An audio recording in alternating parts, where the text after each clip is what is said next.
छत्रपती शिवाजी महाराजांचा, छत्रपती शाहूंचा विचारांचा वारसा, फुले शाहू आंबेडकर यांचा नामोल्लेख केल्याशिवाय या इथं सभागृहातल्या कुठल्याही व्यक्तीची भावना सुरू होत नाही, भाषण सुरू होत नाही।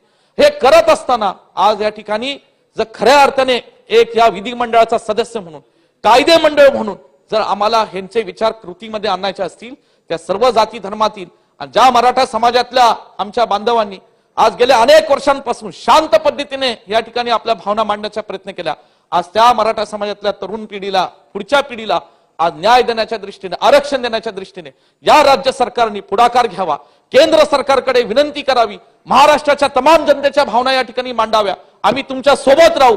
ज्या दिवशी मराठा समाजाला आरक्षण मिळेल त्या दिवशी या सरकारचा अभिनंदनाचा ठराव हा करणारा पहिला विश्वजित कदम असेल, एवढं स्पष्टपणे सांगतो। परंतु या ठिकाणी आमच्या समाजाला या ठिकाणी आरक्षण मिळालं पाहिजे, ही माझी नम्र विनंती। एवढंच बोलून मी इथं थांबतो। धन्यवाद।